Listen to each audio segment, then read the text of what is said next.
The battle for tomorrow has begun. This is your look at the new NECA Toys Terminator 2 Judgment Day Ultimate Sarah and John Connor.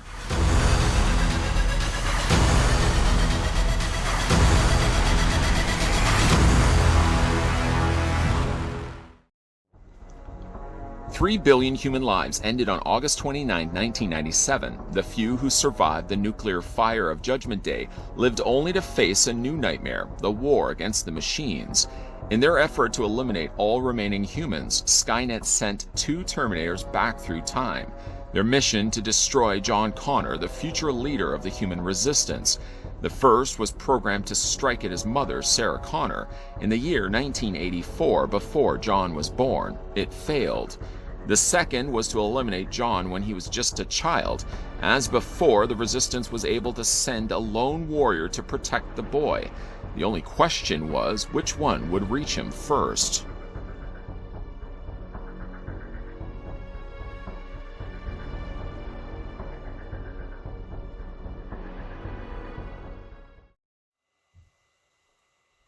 Before we get a closer look at both the figures, the first thing we're going to do is figure out how tall the figures actually stand. Starting first with Sarah Connor and taking it right to the very top of her head, which is right about there. Give or take, she could be about 7 inches in height. I clock her at being about 6.9. And we'll switch that to centimeters, as the figure then stands 17.6 centimeters in height. Switching it then back to inches will involve me doing a few jump backs. There we go. Taking it very top to John Connor's head. I think he's about an inch shorter. And stopping the tape measure right there, he is in fact about an inch shorter. John Connor stands 6 inches exactly. And switching that to centimeters, then you're looking at the figure standing 15.3 centimeters in height. I'd like to thank the folks over at NECA Toys that provide this sample of John Connor and Sarah Connor to have a look at in this review.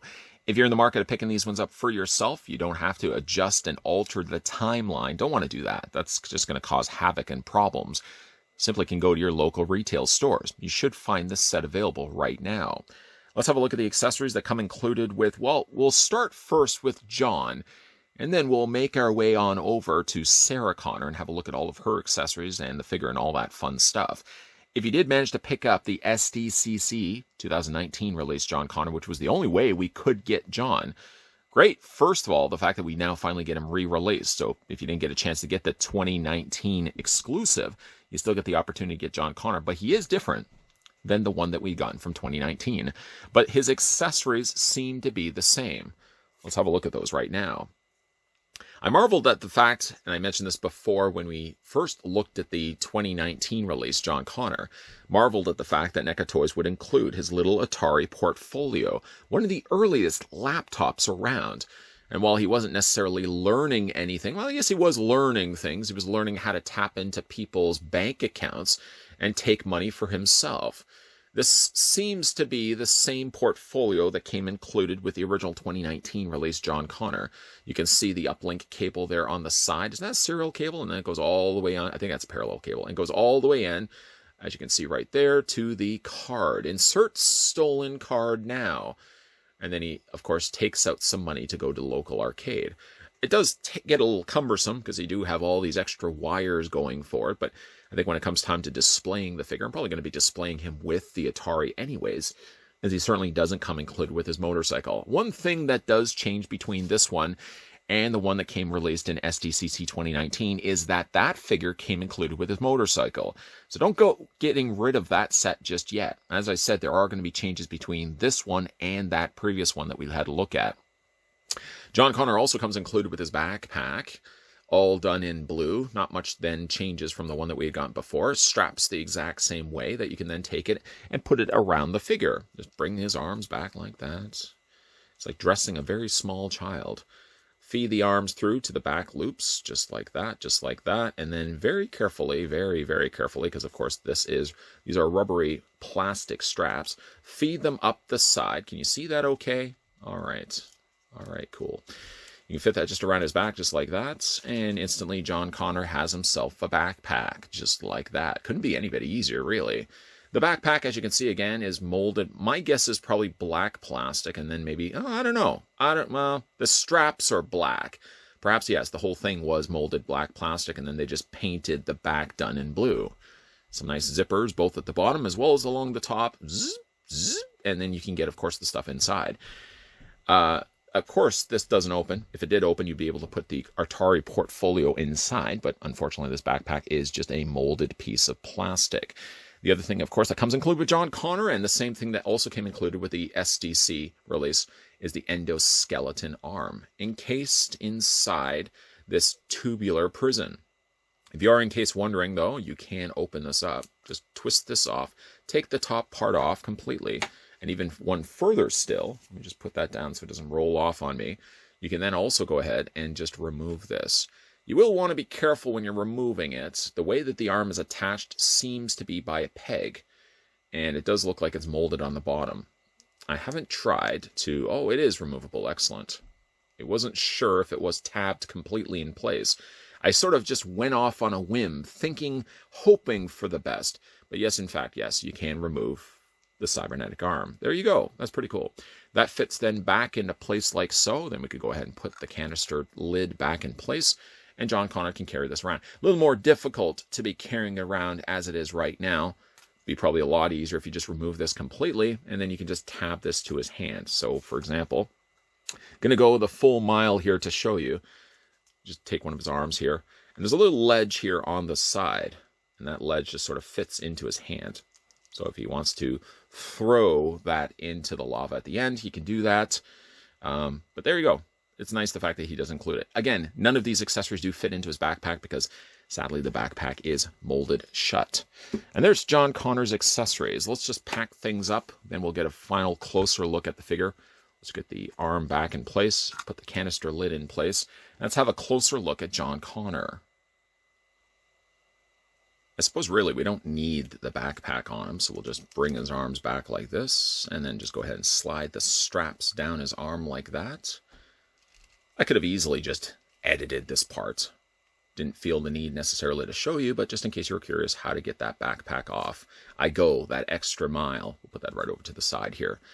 Now again, with this John Connor release, sadly he doesn't come included with his motorcycle, so there's still warranting reason to keep that original release. Not to mention as well, his actual jacket does change. The one that came with the SDC 2019 release only had him just with a straight olive jacket. This one is the camouflage jacket, so again, more reasoning than anything else to keep the original one that you have two versions. You can have this version perhaps with his portfolio. You can have the other version on his mountain bike. As you can see though, the actual jacket here is a softer plastic. You don't really want to be able to remove it. I mean, you could technically take the arms off, but you already sort of see the problem that's going to go along with that. His arms are still going to be sleeves from the jacket. And while this does look like it has the capabilities of being removed, again, why would you? Why would you? The face sculpt appears to be the same. Unfortunately, I don't have the 2019 release anymore. The 2019 release did, however, come included with two different head sculpts. One had the bandana. This one only gives you just the defaulted head sculpt that would have came with the figure with, as you can see, Edward Furlong's hair draped down to the side. Let's not think of what happened to poor John in the follow-up Dark Fate. What a terrible, terrible Terminator film. But I do feel like it somewhat gets redeemed here with a great release from NECA Toys. Again, the likeness is pretty good on this one. Not much does change between this one and the SDCC release, other than, again, just his attire. The jeans and the shirt appear to be the same. It's just really the jacket that changes, of course, because it has the additional camo print to it. That's what it looks like on the back of the figure. I do like that the jacket was kept very loose. That it does have perhaps the means to be removed if you wanted to. Just leave it on if you want to. You can see also that they sculpted the back of the shirt so it drapes past the point onto his pockets. So it doesn't go right to his...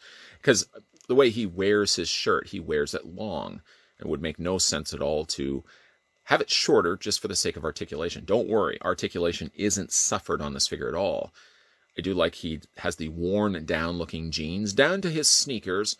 One of the concerns certainly made by people that had seen the other video was the fact that John didn't have trademark symbols anywhere on his shirt or anywhere on his shoes. And again, when it comes to these figure releases, I'm not too disappointed the fact that they can't get the license for certain brands, that we get kind of the close enough thing to it. I suppose if you wanted to, for the earlier John at least, you probably could have put some pattern work or something on his shirt, but I'm fine with the fact he just has a regular black shirt. That doesn't bother me at all. For the articulation on John Connor, his head rotates all the way around, it hinges down, it hinges up, it rocks also back and forth. His shoulders very comfortably hinge out, but not quite fully, it seems, at a 90-degree angle bend. It comes up just a little bit short. That's not a short joke, by the way. The arms also rotate all the way around. He does have a single hinge in the elbow, which also allows that forearm to rotate. It technically actually rotates right above the joint. See the cut in the sleeve? That's where it actually rotates. He does also have rotation in hand, rotates all the way around, hinging back and forth. Just in case you're also curious, John Connor doesn't come with any alternate hands, which I guess he doesn't really necessarily need it. I mean, after all, he still holds the Atari pretty fine. I mean, I don't think he really necessarily needed alternate hands. The legs split out. As you can see, they're starting to use ratcheted joints on these legs to keep the legs nice tight and not preventing from getting loose down the road. I'm not having any issues with these legs at all. Forward and back on the legs, though. There's a swivel at the top cut of the thigh, essentially where it's just attached to that ball joint. There's a single hinge on the knee, which also rotates the lower leg. And then for his foot articulation, the feet rock back and forth and also hinge up and down. In case you are curious, yes, John Connor also sports peg holes on the undersides of his feet. And there's John Connor. Even though technically, I mean, I parted ways with the other one because I thought to myself, I don't really know what I was thinking. I thought I just didn't necessarily need the figure. And then I sort of regretted it after the fact. I'm glad that we did get ourselves a second chance to get John Connor, but there's definitely warranting reasons to keep the other one, being the jacket is different and that he also has the motorcycle as well. I feel like there's this one viewer out there that said, I really would have liked to see how he would have fit the Atari portfolio into John Connor's hand. I'm listening to you, guy. I'm listening to you. Let's do that right now. Let's hold off on the looking at Sarah Connor. We'll just grab John Connor for the time being. Some would say an unnecessary part of this review. I say, heck no. Heck no. We're always here willing to cater. You guys want to see what it looks like in his hands? I'll do that. In between his thumbs and his four fingers, there's just like this little ledge. It's more than enough to fit the keyboard of the portfolio in there. And then we can insert stolen card now into the other hand of John Connor. And for this, I just kind of pry the fingers away enough that I can fit the card in between his fingers just like that. That's how I'll probably display John Connor. If I still had that SDCC release of John Connor, by all means, I could display one John Connor with the motorcycle, and I could display this John Connor with his Atari portfolio. As a side note, though, just for my own personal collection, would love to find an original Atari portfolio. It would serve no practical purpose now for a PC, but for having something that was in the movie, would love to get my hands on an Atari portfolio. Just a little own personal side note. Let's have a look at the accessories that come included with Sarah Connor. She comes with quite a bit, actually, when you factor in the fact that she has 3 different swappable heads, all of which we'll have a look at. And she comes with 3 firearms. And, of course, she also comes with a stabby knife. Before we get to the stabby knife, let's have a look at the smallest weapon that she has. And this is a Detonex Custom 1911. Let's actually see if the camera can actually focus in on that. This was the gun that she used and pointed at Dyson. And you can see it's very faithfully recreated. I do like the little glitter effect that they added to the pistol as well. The handle is all done in black plastic, leading me to believe, actually, the entire pistol is done in black plastic. Again, they probably just went in there and painted it in this really interesting glitter gunmetal gray. You can fit it, obviously, into her hand. There is no other place that houses weapons. I guess you could have tucked it into her pants, but they don't allot for enough clearance for that. The only thing they do give you is a little holster, a sheath to hold her knife. So she doesn't have any other place to put that. Obviously, you can put that into her hand. It just depends on what head you're going to be using. Certain heads, I feel, work better with certain weapons. I think I probably would just ultimately display the Detonex Custom 1911, probably with this head sculpt, just because she's got the glasses off and all that stuff. Wish she could have had also an alternate head sculpt that came with the cap, but had no glasses. Talk a little bit about that in a second. So she comes with that. Moving along, I guess we probably should have, you know what, let's have a look at the knife. Let's have a look at the knife. The knife being, one of the smallest things. The knife, as you can see, is very sharp to the edge. It's not literally really sharp, but the way they've burred and painted the bottom of it, it looks like it has a real sharp edge to it. Again, it follows this real interesting formula of using this glittered gunmetal paint. I do think that really does pop on the blade. The handle itself is more dull brown. And you can see there's a little rope on the end of it. Now again, you can either fit this into Sarah Connor's hands, or you can, after all, there is the little holster, the little sheath at the front of her pants. And it's a little difficult to kind of get down there. First of all, you have to know which way the blade is going. Sort of follow the same path as the shape, there you go, and slide this into place. You will want to have it low enough, and you will want to be careful when it comes to her articulation, because it's more known to clip it very frequently by keeping that blade holstered in the front here. Putting her down, let's have a look at her other firearms here. The next one we'll have a look at is the Remington 870 folder shotgun, the thing that she uses at the end to fight against the T-1000. Like in the film, the back folds out and houses all the additional ammunition down below. The ammunition has been nicely painted in a metallic blue and a metallic gold on the other side. Still follows this real common trend of this cool color of gunmetal gray. Again, if you look at it real closely, it almost has a real nice glitter effect to it. Now these are all, again, specific to certain head sculpts. While I may not necessarily display Sarah Connor with the defaulted head sculpt that we're looking at right here with necessarily the 870, if it comes to the point where I'm going to be displaying her with the longer hair, then yeah, most definitely I'll display her with this shotgun, because that's the way she looks at the end of the film. Last of her firearms, and again, more I feel specific to the head sculpts. The next one is the Colt AR-14 Sporter. Now, this is the one that she uses to shoot through the windows of Miles Dyson's house before she goes inside to finish the job. Again, very specific, I feel, to the head sculpts. While I may not display it with the longer-haired Sarah Connor, I'll more definitely display it with this Sarah Connor head sculpt, because I think the two go hand in hand. This one is really nice too. I do like the detailing done to it. Mostly, again, all black, but again, going back, that nice gunmetal gray that they used for the center section. So those are the firearms that come included with Sarah Connor. Of course, all the other things that we could talk about for her, the figure itself, is the head sculpts. Let's start first with the defaulted head sculpt. And this is more like your just traditional Sarah Connor, up to the point where she starts getting the longer hair, where she just takes the ponytail and goes the route of longer hair instead. I do think that's a good likeness, though, to Linda Hamilton. Now, we have gotten a Sarah Connor looking like this before, sort of in the same way as John Connor. So it is nice that, again, we get these figures re-released if you missed the chance to get them before, and being the fact that John Connor was before an SDCC release, all the more reasoning I think it's to pick up this set is that you get two figures, and you get one of the figures that wasn't exclusive before. But I do like the head sculpt. This one is really good. You can see that she's got the bangs on the front, the longer hair at the back.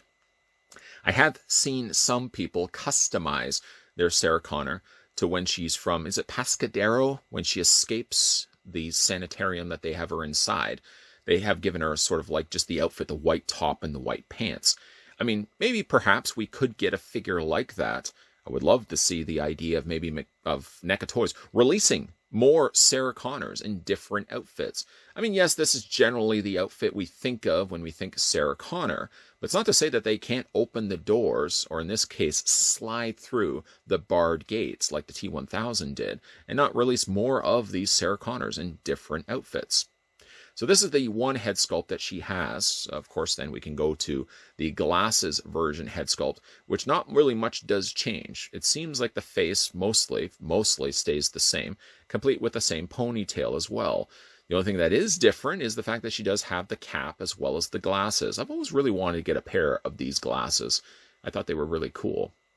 Now, I did mention I would love to have seen a version of this without the glasses as well. I haven't entertained the idea of prying those glasses off for fear that there really wouldn't be anything underneath those glasses. So I'm just going to kind of keep it as is. If you do want to swap the head sculpts off, though, just simply wiggle it off. And you'll notice with Sarah Connor, they're using that cylinder post. Very good idea, especially for small the head and the neck as they are. And then we'll just go ahead and just wiggle this back into place. Now, I've noticed this specific head above all others seems almost the most difficult to get in place. I guess it's probably also for the fact that I'm very careful. I don't want to put too much pressure against the glasses. And I certainly don't want to put too much pressure against the ponytail either.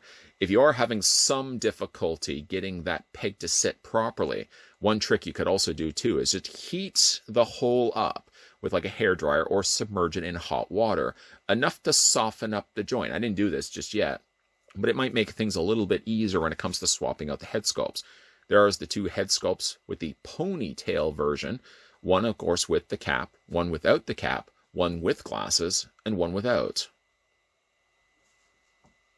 The last head sculpt we'll now bring in is Sarah Connor with the longer hair, like she has at the end of the movie. Again, this is a great opportunity to swap in and out firearms so you can have a more scene-specific Sarah Connor. To go ahead and just pop the head off this one, just do it, just wiggle it off that cylinder post. There we go. And we'll fit the next one on. Now again, if you have any difficulty getting this in place, I'm struggling a little bit now because I didn't do the warm-up trick. I'm just sort of taking the figure. I've had the figure out for a while, but I just thought I would just naturally start developing a little bit more of a softened opening there where I could fit it on top of the post. I think I might just resort to the idea of heating this up slightly so I can get the head back in place. One of the reasons why a lot of times I don't do this for reviews is also because if you are getting this figure immediately out of the packaging, you probably may experience the same difficulties that I'm doing in the review. So usually what I'll do is I'll show you how difficult they are maybe in the review itself, and then I can always recommend heating that opening at the bottom with the hairdryer or submerging the head if you are having some difficulty getting the head back in place. Now again, looking at the two different head sculpts, not really much does change. In fact, I could even just entertain the idea that it's the exact same head sculpt, and the only thing they have changed is the hair. I think of the three head sculpts, I kind of like this one the most, just because I like Sarah Connor with the ponytail. But again, if you want to get her more to the end of the movie, you know, when they're in the steel mill, then this is, of course, the perfect figure to be going with. And then while you're also displaying this figure with, say, this specific head sculpt, you can then also bring in, for example, the Remington 870. And you just sort of fit this into her hand, just like so. I'm not really sure which way, I should say, I'm going to display the figure. I mean, all the head sculpts are superior. I guess it just boils down again to your own personal preference. If I have my T1000 figure out, for example, I might display Sarah Connor maybe with the Remington instead. It does look a little silly, doesn't it?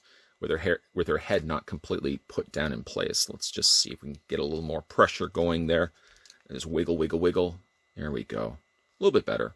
Again, I'm probably going to resort, I think, just to heating that head up just a little bit so I can get it better rooted onto the peg joint. As for the rest of the figure, because we've spent so much time looking at the head sculpt, I mean, equally so. I mean, it's a good-looking head sculpt. But, of course, there's a whole lot more to the figure than just that. You'll excuse me for a second. I'm just going to remove this because I feel like that's going to give me problems later on. She does have, of course, the SWAT vest on, a gray shirt underneath. Not much paint is happening here, but where there isn't paint, it more than makes up for it in the sculpt. I do think the pockets are nicely done. They even have the little fasteners on the front, where this, of course, will fasten forward. She's very muscular also in the arms. I'm liking the fact that they did take the time to they did muscle up Linda Hamilton. I mean, after all, she was quite ripped in that movie, and equally so, I feel the figure is also doing that as well. Lots of nice veins there on the sides of her arms. She has the front pocket there, the front belt, with her holster there to hold the knife. This is just soft plastic. And then she's got the kind of the pocketed pants. There's a little bit of wear, it seems, like they've added just a light touching, just a subtle brushing of lighter color there, just to make the pants look a little bit more roughed up. And then down below we have the boots. I feel like the boots are maybe a little too long. I would have shortened them just a slight bit. But the rest of the figure actually is really quite stellar. And like John Connor, her son, you'll notice on the bottom here, she has peg holes on the undersides of her feet. So definitely make use of the display stands if you have them. If you've been noticing all this time, I've got like a little fleck of black on my finger. I think it's just a little bit of paint that has flecked off, especially when it comes to the legs. It's not as much now, but I did notice when I was moving the legs on Sarah Connor, there was just a little bit of paint that would flake off in the process, and that's more than common with a lot of these figures. Speaking of articulation on the figure, her head rotates back and forth, depending on which head sculpt, of course, you go with, may dictate how much more mileage you can actually get from the head rotating. Like this head sculpt right here. You know what? I'm going to pop this one off. I think of all of them, I think this one is the one I like the most and happens to be the one that fits the best on the neck currently. But the head does rotate back and forth depending which head you go with. This one does give you a little bit more afforded articulation where you can move the head up and down and left and right as well. Then for Sarah Connor's arms, her arms hinge out. Not quite, again, at a full 90-degree angle bend. You're getting more or less about an 80 to 85. The arms rotate all the way around. She does have a single hinge on the elbow, which also allows those forearms to rotate because it's essentially a pin hinge joint working behind the scenes. The hands also rotate all the way around. I haven't mentioned it already, but I'll mention it right now. She only has one pair of hands, the hands that are currently in the sockets of her forearms. She does also have articulation in the torso. Probably already see why I took the time to remove the knife out, because I knew if I was going to be rotating the torso this vigorously, something was probably going to catch the handle of that knife, and possibly I may have run the risk of breaking it. I was smart. I thought ahead. As for the legs split out to about there. You can go forward, you can go back on the legs, you can swivel, of course, the top cut of the thigh. She has a single hinge on the knee. And you can also rotate that lower leg. Works basically the exact same way as her elbows. And then finally, for her feet, I'm really liking the way how articulated her feet are. I mean, it doesn't change too much from normal NECA figures, but there's just something about the ankle articulation, especially on Sarah Connor, where I feel like I can get a lot more of a rocking motion that I normally don't get with other NECA releases. This is a good, solid set to pick up. The question, of course, would be, if you've already picked up a Sarah Connor and you've already picked up a John Connor, is it even worth the interest to pick up this set again? Because you're technically getting a rehash of the same figures. Yes and no. Sarah Connor we have gotten before. John Connor, yes, we've gotten before. But not everybody got the chance to get an STC release of John Connor back in 2019. That one, yes, did have a different jacket, so there's already a reason to pick up this set. And that one also came included with the motorcycle. So if you already have that set, that release, definitely keep that John Connor. Don't be getting rid of him, because what you'll also be getting rid of, you're going to be getting rid of that motorcycle. This John Connor has a different print on his jacket, so there's more reason just to get this one, even if you already have the other one. And because Sarah Connor has multiple head sculpts, instead of having to buy another one of these sets, if you already have that other Sarah Connor, have one figure displayed with one head sculpt, and have another Sarah Connor displayed with another head sculpt. And that's the benefit of having this particular set especially, is that Sarah Connor has 3 unique head sculpts. So you can have tons of different options available for how you want to display the 2 figures. Despite a not-so-successful follow-up sequel, Terminator Dark Fate, which many fans have now considered to be the final nail on the coffin for the Terminator movie-verse, I still feel, despite that there could be life in a future movie. 5, maybe 10 years from now, we could entertain and talk again about Terminator, but I think it's just time we all admit Terminator needs a reboot. The existing mess that they've made of the timeline with all the subsequent sequels, it's really hard to rectify what they've all done. And they all sort of try their own best, even Terminator Genesis, to sort of reboot it using the existing timeline. We know how successful Genesis was. Despite, though, the fact we don't really want to talk about a new Terminator movie, we can certainly talk about new Terminator toys, produced and released by NECA Toys. This one goes back to the basics of Terminator 2. Some would feel not only the best Terminator movie, but one of the best sci-fi sequels of all time, and I would definitely agree with that. They have now gone to re-releasing John Connor, which before that we've gotten as an SDCC 2019 release. One good thing is, again, as I mentioned in this review, you don't really have to get rid of that existing John Connor. The jacket is different. It doesn't have the camo print on it. And because he does also come with a motorcycle, this one doesn't come included with it. All the more reason to hold on to that John. Don't get rid of that John. Of course, now we also get ourselves another Sarah Connor. Again, another figure that we've gotten before. But it does give them the opportunity to improve the paint job, which I don't have that Sarah Connor either anymore. What was I really thinking getting rid of all those Terminator figures? But this one does feel like it's got a better paint job. It does have 3 swappable heads and a whole ton of weapons to display her with. So you really can scene-specific your Sarah Connor. Here in final looks, I've got Sarah Connor with her final last stand against the T-1000. The fact that you do get 2 figures in this set is something that also NECA Toys doesn't do very often at all. Usually with Ultimate figures, we get 1 figure with a whole bunch of accessories. In this case, we're bonused by the fact that we also get 2 figures, a Sarah and a John, a whole ton of accessories, many of which have made appearances from previously released Johns and Sarahs. But still, lots of mileage going for this one, that if you didn't get a chance to pick up John Connor because maybe you didn't get a chance to attend San Diego Comic-Con, or you don't have the original Sarah Connor, bingo! You've got instantly 2 brand new Terminator figures that you can put on display. A big thank you to the folks over at NECA Toys that provided this sample of Sarah and John Connor. If you've managed to pick up this set for yourself, let me know down below in the comments section what you guys think of it, or based on this review, and this review alone.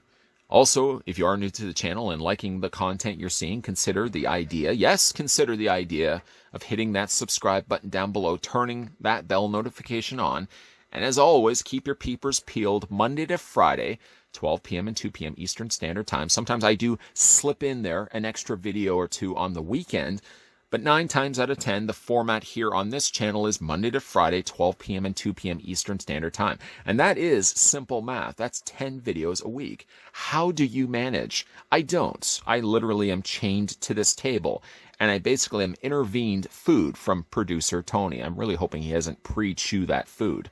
Lots of stuff coming your way, members of the mob. Lots of NECA reviews also coming your way. So as always, again, keep those peepers peeled to this channel. And as always, thanks for watching. I'll see you guys next time.